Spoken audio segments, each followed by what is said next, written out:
Paris, le 18 juin 2015. C'est ici que tout se joue, à la Cour de cassation, la plus haute juridiction française. C'est l'épilogue du combat d'un homme pour retrouver son honneur perdu.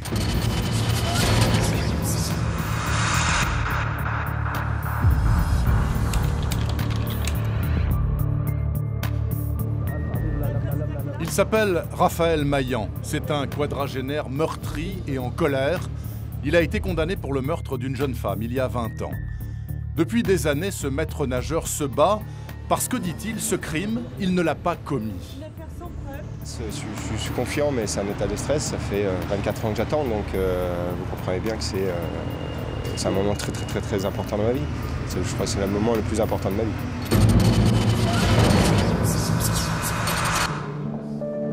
La presse nationale couvre cet événement rare.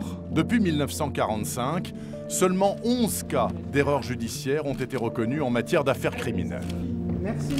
S'il vous plaît, vous voulez bien sortir maintenant, le président va faire son entrée. Et ça, ce n'est pas capté par les caméras. Merci. La Cour de révision est composée de 13 hauts magistrats. Elle va entendre Maître Novakovic ainsi que Raphaël Maillan pendant 4 heures, mais ne rendra son délibéré qu'à l'automne. Si la demande de révision est rejetée, Raphaël Maillan, sans aucun autre recours, sera définitivement jugé coupable. Si la demande de révision est acceptée, il sera à nouveau jugé. Première étape avant la réhabilitation finale.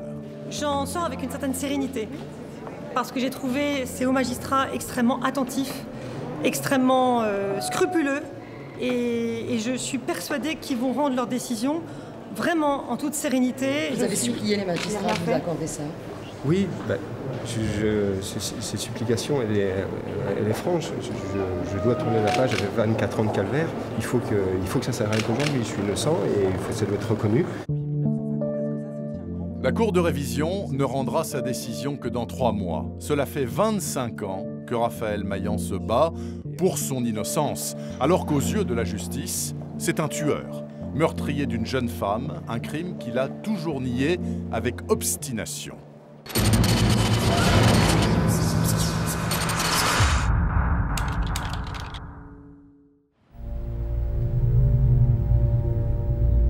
C'est ici, dans l'est de la France, à Épinal, dans les Vosges, qu'il y a un quart de siècle, tout a débuté. Au bureau du quotidien L'Est républicain, Alain Dussart, qui était jeune journaliste à l'époque, se souvient de cette journée très particulière. Le 12 août 1991, en fin d'après-midi, j'ai une indiscrétion me disant qu'il se passe quelque chose du côté de Thaon-les-Vosges. Donc je vais traîner dans le coin de Thaon-les-Vosges pour finalement les retrouver à l'entrée d'un bois, d'une forêt. Le jeune journaliste ignore alors ce qu'il va découvrir. Je m'approche dans ce petit chemin qui descend et les gendarmes sont en train de faire les constatations. Et je vois qu'il y a effectivement un corps dans un fossé sur la droite. Et les pompes funèbres arrivent pour enlever le corps. Un cadavre en pleine forêt avec une signature criminelle bien particulière. Et c'est le corps d'une fille qui est nue, très jeune, avec autour du cou un torchon noué autour du cou et également quelques éraflures sur le corps dont ils ne savent pas exactement quelle peut être l'origine. Ce n'est pas des coups de couteau, mais elle a des marques qui sont suspectes, quoi. Au total, 49 plaies minuscules sur la tête, le dos, la poitrine, les jambes et les bras.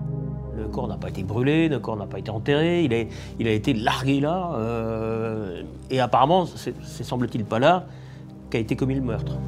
Les gendarmes tentent d'identifier cette femme qui, on le saura plus tard, n'a pas été violée, et très vite ils font un rapprochement avec une jeune secrétaire dont on leur a signalé la disparition quelque temps auparavant. Dès le lendemain, les enquêteurs identifient cette jeune fille comme étant Valérie Bechtel, qui, ma foi, est une jeune fille habitant le coin. Elle est plutôt enjouée, elle a plutôt une bonne réputation, et elle fait la fête avec ses copains, quoi. Les gendarmes enquêtent sur cette bande de fumeurs de joint, amateurs de rock.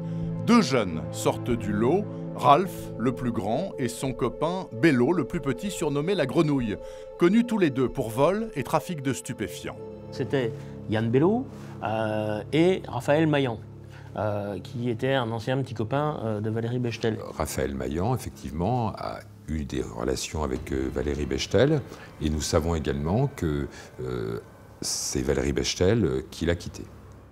Une rupture sentimentale, cela peut constituer un mobile. Les gendarmes s'intéressent donc de près aux deux hommes. Ce que l'enquête a établi, c'est que c'était des amis. Des amis comme on peut l'être à 18, 22 ans, c'est-à-dire qu'on a fait partie d'un même groupe de copains, on a les mêmes activités, peu ou prou. Quelle est la force de cette amitié? Bello nous disait « c'était mon meilleur ami ». Deux amis suspectés. Mais l'un d'entre eux va livrer un élément clé à propos d'un magnétoscope dérobé chez Valérie Bechtel, qui a donc été retrouvé étranglé un peu plus tard. L'enquête va nous dire que, peu à peu, Maillan, le frère de cœur de Bello, va amener les enquêteurs, les gendarmes, vers Bello, en parlant d'un magnétoscope que Bello se serait vanté d'avoir jeté dans une décharge. En clair, Raphaël Maillan sous-entend que son ami Bello est un voleur. Yann Bello m'avait parlé du projet du vol, je lui avais même trouvé un reseller, mais j'ai du mal à faire le rapprochement entre les deux affaires. Je me dis que c'est pas possible, quoi. Je finis par voir un gendarme chez moi, un gendarme en civil. Je lui fais part de mes soupçons. Avec l'information de Maillan, les gendarmes s'intéressent de plus près à Bello, un voleur qui aurait pu tuer lors d'un cambriolage qui aurait mal tourné. Bello va être interpellé, Bello va être mis en garde à vue, et Bello va effectivement dire ce qui s'est passé. Mais Bello, soupçonné par son ami, renverse la situation. Il n'a, dit-il, rien à voir avec le crime. Les enquêteurs devraient plutôt se concentrer sur Raphaël Maillan. Dès l'instant où je commence à faire noir sur blanc ma déposition, Yann Bello m'accuse. Je suis à la gendarmerie, Yann Bello m'accuse et je sors plus de la gendarmerie. Je suis entendu au départ en tant que témoin et au bout de je sais pas, une demi-heure, quoi. On me met les bracelets et on me dit hop, t'es plus témoin, t'es accusé. Mais comment a-t-on pu en arriver à cette situation? Maillan, c'est le grand frère dominant. Bello, c'est plus le suiveur. Et on va s'apercevoir que très vite que Bello se liquéfie, si vous me permettez cette expression. Bello, on sent qu'il perd pied. Bello, on sent qu'il ne peut plus très longtemps garder un secret. Et de l'autre côté, Maillan, lui, qui est beaucoup plus fort psychologiquement, tient le coup. Il a dit à Bello, selon mon client, tu ne dis rien, je ne dis rien, on ne dira jamais rien. Mais il sait que si Bello est interrogé par les gendarmes, eh bien, il va dire la vérité. Yann Bello révèle alors qu'il était chez Valérie Bechtel avec Raphaël Maillan le soir du crime. Et Bello dit, mais si, on est allés ensemble pour le magnétoscope, pour dérober le magnétoscope. Il va même plus loin, Bello, puisqu'il dit, d'ailleurs, moi, je suis parti avant Raphaël, quoi, et j'ai laissé tout seul avec Valérie. Après, donc il dit qu'il est parti, puis finalement il revient, et là, il dit que Valérie est morte. Elle a été étranglée, et donc en fait, il faut se débarrasser du corps, et donc il va aider à charger le corps dans la voiture et aller s'en débarrasser dans la forêt, quoi. Selon Bello, ce serait donc Raphaël Maillan qui aurait étranglé avec un torchon Valérie Bechtel pour une sombre histoire de vol de magnétoscope. Face aux accusations de son meilleur ami, Maillan reste mutique. Il m'accuse et moi j'ai rien pour me défendre, hein. Pas d'alibi, enfin mon seul alibi c'est d'être au lit. Raphaël Maillan, il n'a pas d'alibi, il dit « je suis allé me coucher après avoir fait le tour de quelques bars à Épinal ». Mais il y a un souci, personne ne se souvient de lui à la terrasse des cafés. On auditionne les serveurs de cet établissement, ils n'ont pas vu Maillan.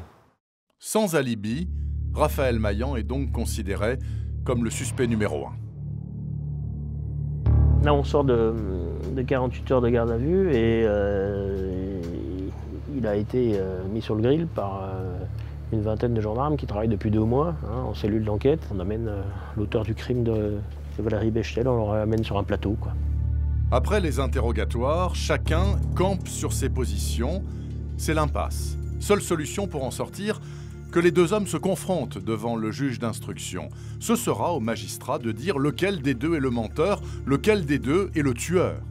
On arrive dans le bureau du juge d'instruction, on enlève les menottes à l'un et à l'autre. Et à ce moment-là, on se dit, il va nécessairement se passer quelque chose. Parce que si Bello ment, on se dit que là, dès qu'on va leur enlever les menottes, il va y avoir une explication d'homme à homme.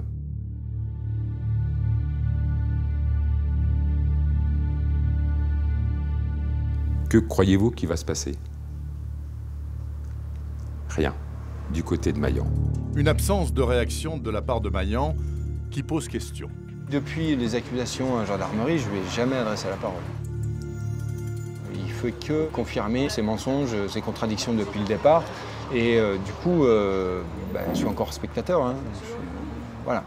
Raphaël Maillan choisit le silence. C'est une stratégie de défense invraisemblable, selon l'avocat de Bello. Moi, j'ai le sentiment que si, effectivement, Bello accuse à tort de faits très graves son meilleur ami, je crois que le meilleur ami, il doit avoir une autre réaction, qu'il n'a pas eue. Quoi qu'il demande, quoi qu'il fasse, quoi qu'il dise, quoi qu'il ne fasse pas, quoi qu'il ne dise pas, on l'interprète toujours dans le sens de la culpabilité. À l'époque, je me dis, mais je sais pas, voilà. Là, c'est mon monde qui s'écroule et puis je me dis que la justice va faire son travail et que voilà, je vais sortir de ce mauvais pas. Prudent, le juge d'instruction choisit de ne pas trancher dans ce qui ressemble à un petit règlement de compte entre amis. Les 2 hommes sont incarcérés à la maison d'arrêt d'Épinal en attendant la suite de l'instruction. C'est une catastrophe, le fait d'être incarcéré, le fait d'être accusé, tout ça, c'est une catastrophe. C'est, j'allais dire, en plus c'est pesant, à 22 ans, on n'est pas prêt à encaisser tout ça. Voilà, on prend tout pleine face et on prend les coups. Voilà. Derrière les barreaux, le détenu se rebelle. J'ai fait des grèves de la faim pour être entendu, j'ai essayé d'écrire à l'extérieur aux journalistes, aux gardes des Sceaux, voilà, j'ai fait des courriers, mais rien n'a abouti. Une colère tardive qui n'émeut personne. Quand il disait « je vais faire la grève de la faim », on lui disait « bah oui, c'est un coup classique, ça prouve bien qu'il est coupable et qu'il n'a rien d'autre ». Quand il demandait à être soumis au contrôle, au sérum de vérité ou au détecteur de mensonges, on disait « voilà le genre d'attitude de quelqu'un qui est coupable, il sait très bien que ça n'existe pas, que c'est pas fiable, que ça ne fonctionne pas ». Quoi qu'il dise, on voulait interpréter ses paroles et ça le desservait. Après 6 mois de détention, le duo Bello-Maillan est extrait de la maison d'arrêt pour la reconstitution du crime. La justice espère que cet acte judiciaire aidera à la manifestation de la vérité, mais une fois de plus, les enquêteurs déchantent car Raphaël Maillan joue les absents. On m'a demandé de me présenter, je me suis présenté, j'ai dit que je ne voulais pas la faire, que je n'avais pas à faire une reconstitution qui était fausse. Il a fallu que je regarde en tant que spectateur et que je disais rien, quoi. Qu'est-ce que je pouvais dire? Maillan se reposait sur sa défense, qui consistait à dire moi, je n'ai rien fait, je n'étais pas là, donc je n'ai rien à dire. Puisque Raphaël Maillan refuse de participer lors de la reconstitution judiciaire, ce sera un gendarme qui jouera son rôle, et voici le déroulé de la tragique nuit selon la déclaration de Yann Bello. Nous sommes arrivés chez Valérie Bechtel après 4 heures du matin. Nous sommes montés au premier étage par le sous-sol. Il était décidé que moi, je volais le magnétoscope. Je suis donc allé au salon. J'ai commencé à débrancher le magnétoscope. J'ai alors entendu crier. Je suis allé vers la chambre. J'ai alors vu Valérie agenouillée sur son lit avec Raphaël en face d'elle. Valérie a demandé ce qu'on faisait et Raphaël l'a giflé. J'ai essayé de le calmer en lui disant qu'on n'allait pas s'énerver. Raphaël m'a dit de partir. Il m'a dit « dégage ou barre-toi ». ça ne te regarde pas. C'est une histoire entre Valérie et moi. Je suis donc parti. J'ai déposé le magnétoscope dans le coffre de la voiture et je suis parti sur Épinal. Arrivé à Bricorama, à Golbet, j'ai eu un remords. J'ai réalisé que Valérie nous avait vus. Je suis donc reparti dans le but de rendre le magnétoscope et de discuter. À son arrivée, Yann Bello dit avoir découvert Valérie Bechtel sans vie, avec un torchon noué autour du cou. Paniqué, il propose à Raphaël Maillan de se débarrasser du corps. Il charge alors le cadavre dans sa voiture pour l'abandonner dans la forêt, située à quelques kilomètres de là. Bello est catégorique, c'est Raphaël Maillan qui a déposé le cadavre de Valérie Bechtel dans un fossé au bord du chemin. Selon Yann Bello, c'est donc son ami et lui seul qui a étranglé Valérie Bechtel qui venait de le quitter. La reconstitution valide cette version, mais dans cette affaire, il n'y a que des mots, pas un seul indice concret. Ce scénario-là n'est pas étoffé par des éléments matériels probants. À l'époque, on n'a pas fait l'ADN, alors que c'est quand même la période où au niveau international apparaît l'ADN. On n'a pas trouvé d'ADN, on n'a pas fait de recherche ADN sur le torchon qui est censé avoir étranglé la jeune fille, mais on n'a pas d'éléments matériels à charge sur Raphaël Maillan, solide. Le seul élément à charge à l'encontre de Raphaël Maillan, c'est la déposition de Yann Bello. Yann Bello, dont on nous dit à l'époque que c'est le meilleur ami de Raphaël Maillan et qu'il ne peut donc pas le trahir, et que par ailleurs, c'est un garçon inoffensif, qui n'est pas violent, qui serait bien incapable de tuer quelqu'un. Le problème, c'est que cette preuve, elle vient de quelqu'un qui peut avoir intérêt à mentir. Après la reconstitution, les deux suspects restent en détention. Yann Bello est inculpé pour recel de cadavres, c'est un délit. Raphaël Maillan, lui, est poursuivi pour avoir tué Valérie Bechtel. Ses demandes de remise en liberté restent lettre morte. Finalement, après 2 ans derrière les barreaux, dans l'attente de son procès, l'homme est relâché sous contrôle judiciaire. Aujourd'hui, Raphaël Maillan refait pour nous le trajet effectué après la prison il y a plus de 20 ans. Ça fait 27 mois que l'affaire piétine, on voit bien que ça n'avance pas et donc il décide de me libérer. Premiers instants d'une liberté provisoire et très encadrée. Je suis dans une condition où je dois me cacher pratiquement. Je ne dois pas rester dans les Vosges alors que j'ai ma vie ici, j'ai ma famille qui est ici. Et donc je dois me séparer de mes proches et je dois aller faire une vie ailleurs. Donc ouais, je suis un peu chassé des Vosges.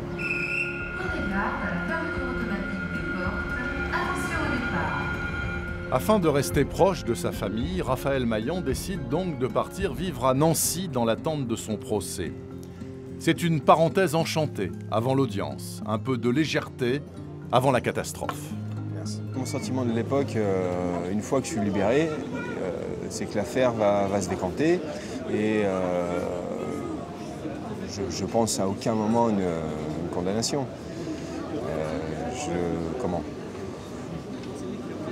Je construis ma vie en me disant que tout va aller, quoi. Je vais dire, j'oublie, hein, pratiquement. Le meurtrier présumé rencontre alors Ida de Sanctis, pas franchement rassurée par cette histoire criminelle. Au début, je ne vous cache pas que j'ai pris peur parce que bon, c'est vrai que moi, agent immobilier, j'avais quand même un bébé de 2 ans à l'époque.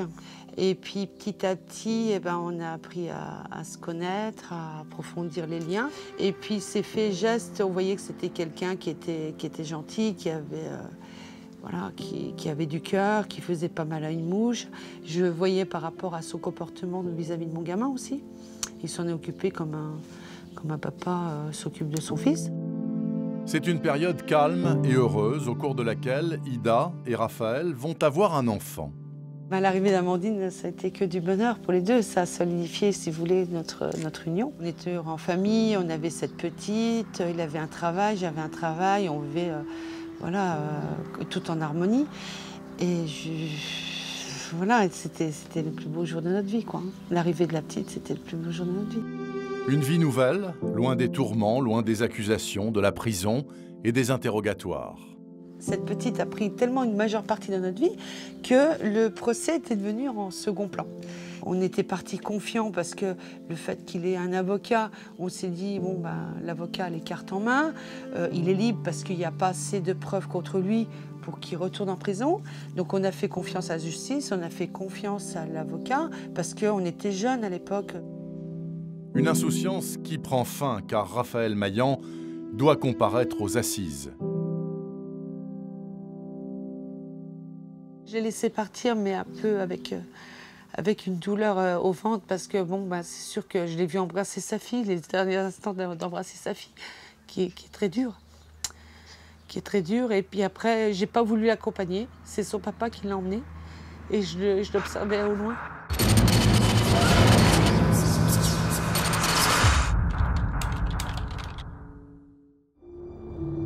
Le procès débute le lendemain.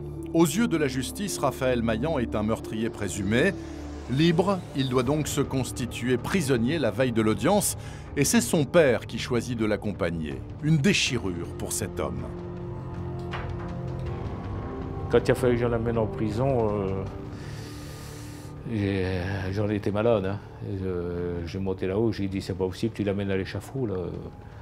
Mais je pensais quand même que la vérité sortirait. J'ai dit je l'amène, mais enfin on va gagner quand même.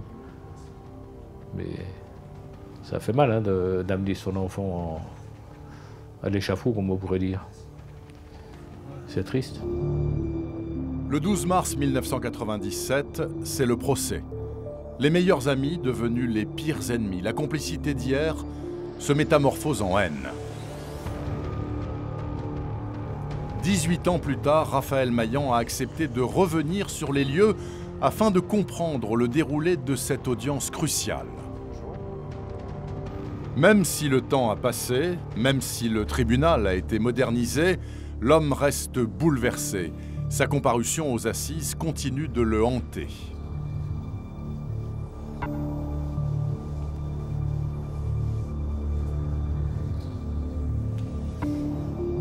Chaque fois que je vais dans un tribunal, je suis sous le coup de l'émotion. Il y a, je vous parlais de cicatrices que j'ai à l'intérieur, ça en fait partie. Je reste meurtri, quoi.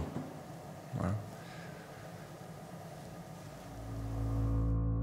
Car pour Raphaël Maillan, le cauchemar débute ici. On rentre par une porte dérobée, on est là au milieu. Voilà. Bon, à l'époque, il faut se remettre dans le contexte, il n'y a pas de vitre, il n'y a pas de choses comme ça, c'était tout en bois. Mais c'est pas du tout la même vision des choses. Et là, en étant au milieu d'un tribunal, je comprends ce que les gens voient. Et ce que le public, la cour d'assises et les jurés aussi voient, c'est une différence évidente de traitement entre les deux hommes. Tout un symbole. Moi, je suis arrivé menotté alors que ça faisait plus de 3 ans que j'étais libre, dehors. Et Belot est arrivé les mains dans les poches, enfin, avec son avocat, en liberté. Donc au niveau de l'équité, les dés étaient déjà pipés dès le départ. Bah, moi, quand je vois Raphaël entrer avec 2 gendarmes, je me suis dit que les gens, eux, ils ont dit s'il arrive menotté, c'est qu'il est coupable, c'est qu'il a commis un crime. On a entendu même des gens en disant assassin et compagnie. Et juste après, Yann Belot est arrivé libre. Mais dans ma tête, j'ai dit pourquoi lui, il arrive libre et l'autre menotté? Pourquoi? Il y avait un déséquilibre manifeste entre les deux prévenus ou les 2 accusés. Enfin, l'un était accusé, on lui reprochait un crime, le meurtre de Valérie Bechtel. L'autre était prévenu de délit, on lui reprochait des infractions telles que le transport de cadavres. Juridiquement, l'argument s'entend, mais pour Maillan, l'image est désastreuse. À lui d'emporter l'intime conviction des jurés. Un jury d'assises est là pour juger. Si on leur présente quelqu'un avec des menottes entre 2 gendarmes, c'est qu'il est dangereux. Donc, sinon, il ne serait pas menotté. Voilà, ils ont le choix entre 2 personnages. Il y en a un qui arrive libre, il est tout propre sur lui, et moi j'ai passé une nuit en détention, je suis fracassé déjà. Donc je ne suis pas en meilleure situation, donc c'est ce que voient les jurés. Dans ce procès, c'est parole contre parole. Maillan devrait hurler son innocence et pourtant l'accusé ne trouve pas les mots. Je ne me suis pas défendu. Voilà, je le sais, hein, j'allais dire entre guillemets, c'est le premier coupable, je ne me suis pas défendu. Donc, mais je ne savais pas comment faire. Il était pris dans l'étau, c'est-à-dire qu'on interprétait, essentiellement d'ailleurs, et l'avocat de la partie civile et l'avocat de Bello, interprétaient dans le sens de la culpabilité de Maillan parce qu'il n'avait rien d'autre que ses soupirs, que ses regards, que ses absences de réaction. Maillan, je pense, durant le procès, se reposait sur sa défense, qui consistait à dire moi, je n'ai rien fait, je n'étais pas là, donc je n'ai rien à dire. Un accusé fantôme qui néglige même des témoignages qui pourraient lui être favorables, comme une déposition essentielle à propos de l'heure de la mort de la victime. Quand l'expert y parle, on l'envoie un peu... on le renvoie à ses études, quoi. Quand il explique que l'heure de la mort ne correspond pas à ce que dit Bello, qu'il y a un problème, personne ne réagit et tout le monde dit qu'il se trompe, quoi. Donc on prend la parole de Bello. Voilà, là, on voit bien que c'est... on cherche pas la vérité, quoi. On dit non, commencez pas à déranger le déroulement, il faut qu'on ait la version de Bello, il faut que ça tienne comme ça. Il n'y a pas que l'accusé d'ailleurs qui rate des occasions. Selon Maillan, la conviction du président de la cour d'assises est déjà faite. Le deuxième jour, il y a l'interrogatoire qui se fixe un petit peu sur Bello. Et on voit bien que ça commence à paniquer un petit peu dans le clan Bello. Le président décide d'arrêter la séance, sous prétexte qu'il y a un agriculteur dans les jurés, qu'il faut qu'il s'occupe de ses bêtes, enfin un truc d'une autre planète, quoi. Et donc l'audience est suspendue. Malheureusement, le lendemain, le troisième jour, les interrogatoires n'ont pas repris sur lui, ils ont repris sur moi. Il y a tout de même une fois où l'accusé s'exprime, et là c'est un désastre. Il y a eu un moment dans cette journée où on lui a donné la parole et il s'est levé et a dit « Monsieur Bechtel, je le jure sur la tête de ma fille qui est le plus cher au monde, si j'avais été vraiment là, votre fille serait encore vivante. Et si vous voulez, le papa s'est levé, il a dit « Je te crois pas, Maillan. Pour moi, tu es coupable et tu le resteras. » Donc à ce moment-là, ça a pesé contre Raphaël. Donc là, je savais que j'étais condamné. Le troisième jour, j'ai dit, mais ils ne veulent pas la vérité. Donc là, tous les espoirs sont finis. Et ensuite, il y a la sentence le soir. Le 14 mars 1997, c'est le verdict. 17 ans de réclusion criminelle, un véritable coup de massue. Sous le verdict, je suis abasourdi. Je prends la condamnation, je m'écroule et je me tais, quoi.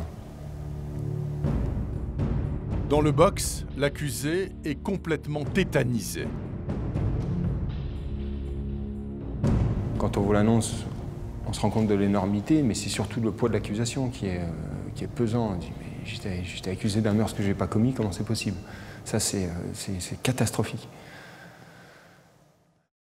Si Maillan s'estime victime d'une erreur judiciaire, 20 ans plus tard, ce n'est toujours pas l'avis de l'avocat de Yann Bello. Pour lui, les années n'y changent rien, son client n'est pas le tueur de Valérie Bechtel. Je crois que Bello, en 1991, et durant 6 ans, a dit la vérité.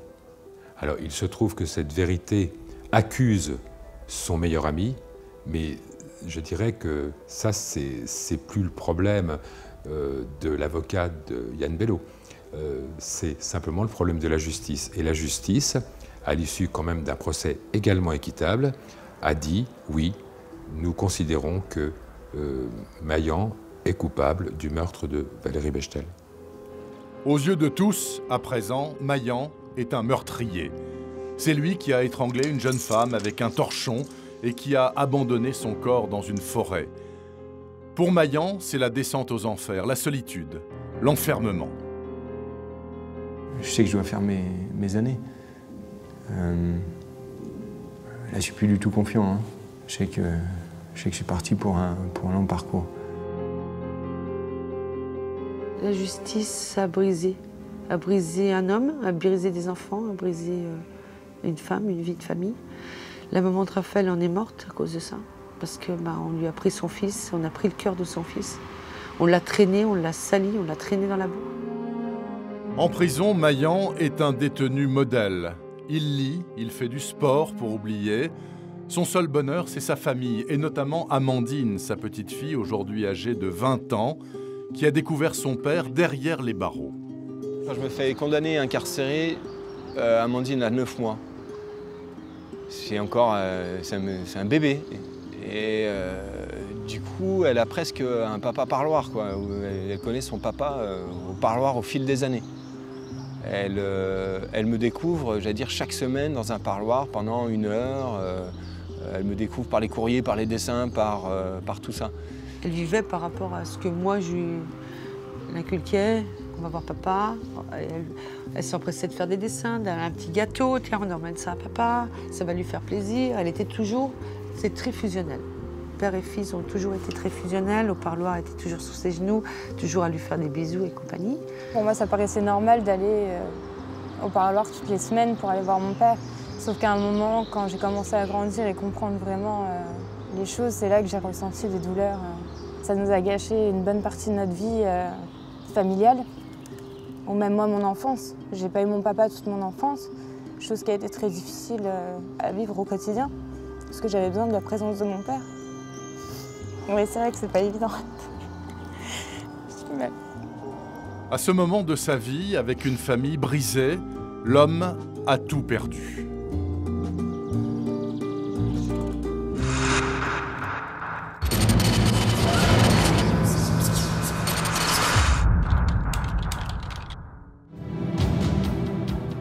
Au lieu de se résigner, Ida de Sanctis, la compagne de Mayan, décide de se battre et de contre-attaquer. J'ai pu faire connaissance avec une très bonne avocate pénaliste sur Paris. J'ai pris contact avec elle et elle m'a demandé de descendre à Paris avec le dossier. Elle me dit, écoutez, je vais étudier, je vais lire votre dossier. Et au bout d'1 mois, elle m'a téléphoné, elle m'a dit, écoutez, moi, votre dossier m'intéresse et je veux défendre les intérêts de M. Mayan. Maître Novakovic veut mener sa propre contre-enquête. Et tout de suite après, en pénaliste avisée, elle identifie la fragilité du dossier. On était dans la dénonciation, dans la parole de l'un contre la parole de l'autre. Et ça, c'est inadmissible. Au nom de la présomption d'innocence, on sait très bien que le doute doit bénéficier à l'accusé. Et donc quand il y a doute et quand il n'y a pas de fait matériel, on doit acquitter. Mais son client n'a pas été acquitté. Selon elle, c'est une grave erreur, car dès le début de l'enquête, les gendarmes n'étaient pas totalement convaincus de la culpabilité de Mayan. Ils l'ont même écrit. À l'issue d'une garde à vue, il y a une synthèse effectuée par la police, par l'enquêteur. Et la synthèse est très importante, puisqu'elle dit, au stade actuel de l'enquête, la participation de Mayan Raphaël au meurtre de Bechtel Valérie ne repose que sur la dénonciation de son camarade Bello. Donc ça, c'est un point essentiel. Essentiel, parce que même après la garde à vue de Raphaël Mayan, les enquêteurs ont considéré qu'il n'y avait aucune charge contre Raphaël Mayan, si ce n'est les dénonciations de Yann Bello. D'après l'avocate, un certain nombre de négligences et d'approximations auraient été commises. Rappelez-vous, Yann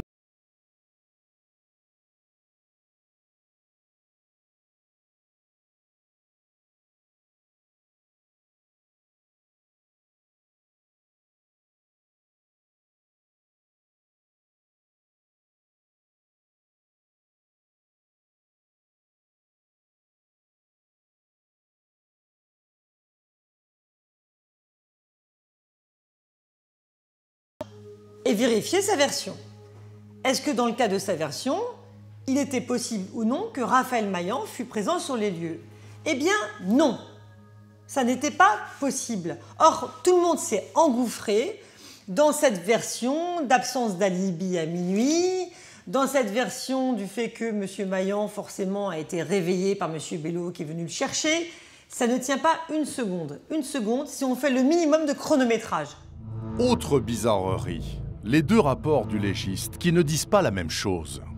Le médecin légiste a rendu 2 rapports. Dans un premier rapport, par l'analyse du potassium dans l'humeur vitrée, qui est aujourd'hui complètement désuète, il a considéré que la mort est intervenue dans la nuit de samedi à dimanche. Or, ce premier rapport, sur lequel tout le monde s'est appuyé, confirme la version de Bello. Pourtant, il existe une seconde expertise qui change tout. Dans un deuxième rapport médico-légal, il indique que la victime est décédée dans la nuit de dimanche à lundi, voire même dans la matinée du lundi. Et si le crime s'est déroulé dans la nuit de dimanche à lundi, eh bien ce ne peut pas être Raphaël Maillan, car à ce moment-là, il était avec sa sœur. Cela veut dire quoi? Que la question d'alibi ou de l'absence d'alibi n'a plus d'importance. Pour disculper totalement son client, l'avocate souhaite donc que l'on compare l'empreinte génétique de Maillan avec d'éventuelles traces ADN retrouvées sur le torchon, l'arme du crime, ce qui ne s'est pas fait à l'époque. Quand je lui ai dit, bon, on va demander une comparaison des ADN, il a tout de suite dit oui, parce qu'il sait qu'il est innocent. S'il avait été coupable, il aurait refusé. J'ai écrit au procureur pour demander où se trouvaient ces scellés. Et je demandais bien sûr de les conserver parce que je souhaitais faire une comparaison ADN. Les scellés avaient été détruits le 12 novembre 2003. À l'époque, la justice n'avait aucune obligation légale de conserver les 133 scellés de l'enquête après un jugement définitif. Alors, Bello ou Maillan, l'avocate a choisi. Elle multiplie les demandes de mise en liberté conditionnelle, mais la justice pose d'étranges conditions aux prisonniers, des conditions qui ressembleraient d'après lui à une sorte de marchandage. En gros, si je vais expliquer ma première conditionnelle, c'est on vous donne un conditionnel si vous avouez. Mais c'est pas possible. Voilà, ça fait des années que je me bats pour prouver mon innocence. Vous m'avez donné la sentence, je l'ai faite, mais vous ne me ferez pas avouer un crime que je n'ai pas commis. Et je vais continuer à me battre. Et la ténacité de l'avocate du prisonnier finit par payer. Après 10 ans de détention, Raphaël Maillan, condamné à 17 ans de réclusion, quitte finalement la prison avec toujours la même obsession en tête. Pour moi, c'est une nouvelle étape. La fin de la détention, c'est de dire ça y est, je vais m'occuper de mes enfants, je vais m'occuper de ma famille, mais aussi du dossier. Et Maillan se fixe alors un pari quasi impossible, la révision de son procès. Il risque de perdre, comme d'autres accusés célèbres avant lui, Omar Haddad ou Gaston Dominici. La justice n'aime pas se déjuger. Mais cela ne décourage pas pour autant l'avocate de Raphaël Maillan. Si j'arrive à faire annuler cette décision, eh bien ça va changer la vie de Raphaël Maillan. Sa vie est aujourd'hui suspendue à cette décision. Il est considéré, aux yeux de la loi, comme coupable, alors qu'il est innocent. Il a besoin d'une annulation et d'un nouveau procès. D'un nouveau procès, qui va l'acquitter? Mais rapidement, la défense de Raphaël Maillan va se heurter à un mur. À 2 reprises, la haute juridiction examine le dossier puis le rejette. Pas de preuves suffisantes. Raphaël Maillan s'obstine. Quand vous avez été condamné pour rien, il n'y a rien qui peut vous faire lâcher. Je ne connais pas beaucoup de personnes qui aient fait autant d'années de prison que moi et qui disent non mais je vais rien dire. C'est pas possible. D'accord, on ne peut pas être condamné pour quelqu'un d'autre et se taire, c'est pas possible.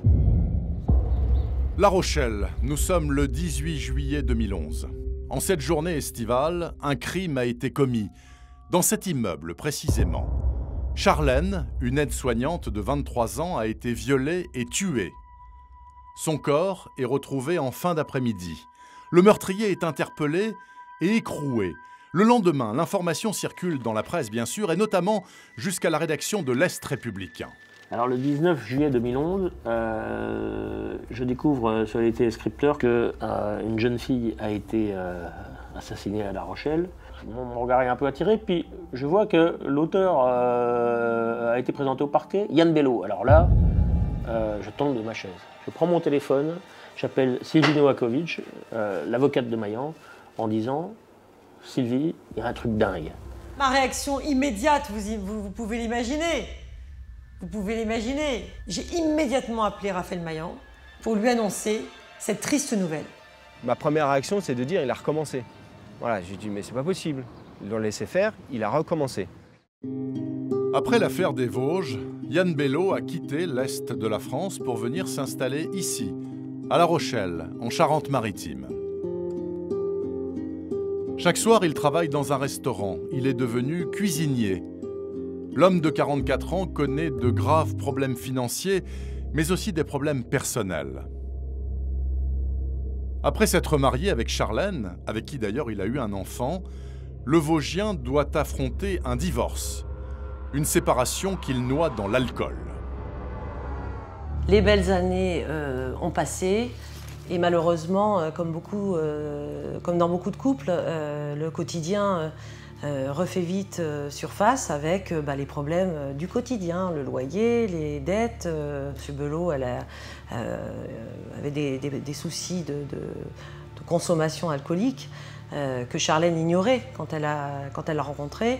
À la fin de l'année 2010, on ne peut plus et souhaite reprendre sa liberté. Et c'est à ce moment-là qu'elle pousse la porte de mon cabinet. Et lorsqu'elle pousse la porte du cabinet de l'avocate, Charlène Bello, qui va divorcer, n'a pas de mots assez durs pour qualifier son mari pervers et manipulateur, mais également maître chanteur.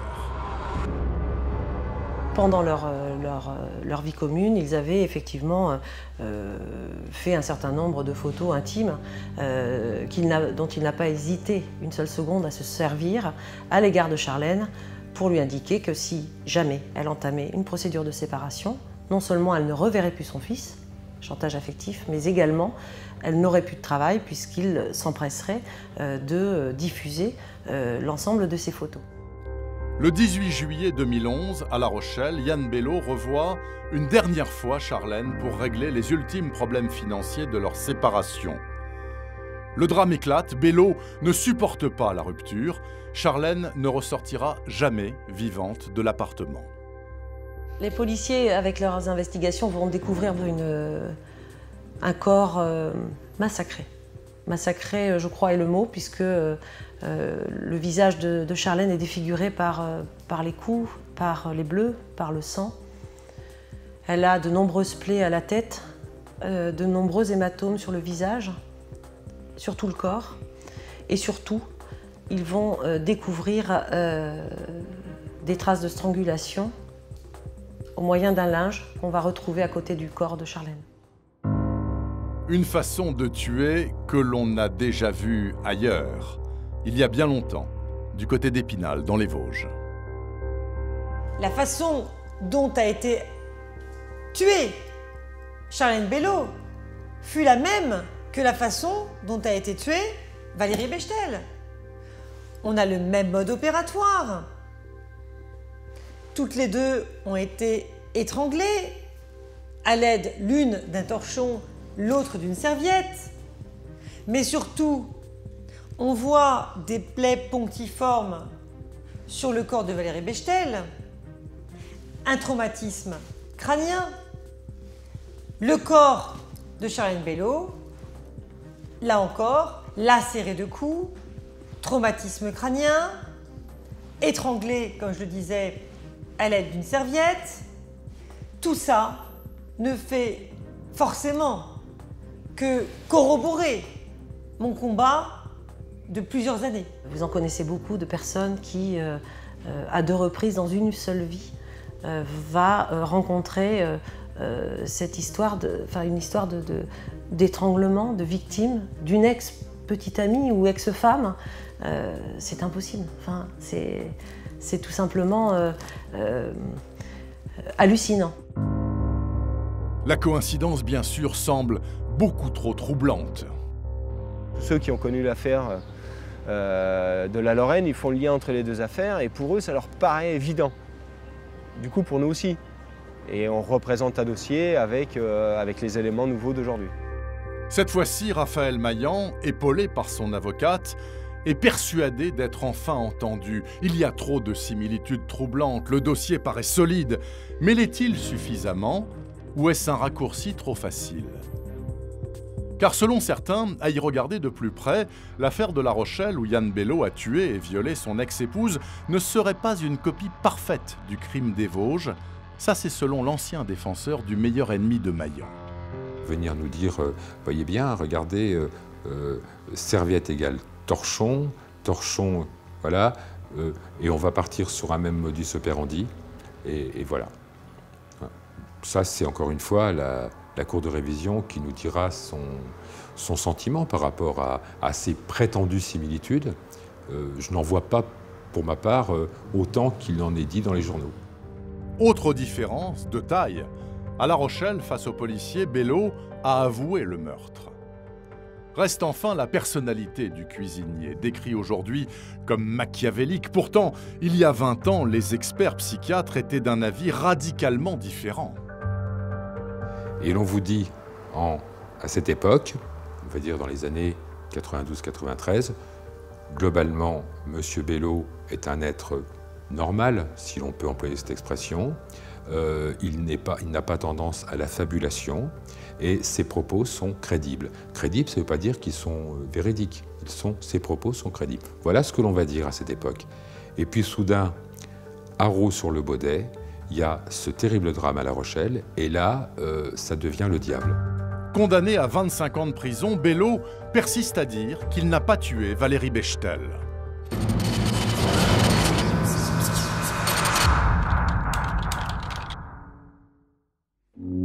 Paris, jeudi 24 septembre 2015. Dans quelques minutes, Raphaël Maillan saura si la justice lui rend enfin son honneur. Devant la presse, l'homme est pour le moins tendu. C'est sa vie, son avenir, sa sincérité aussi qui sont en jeu.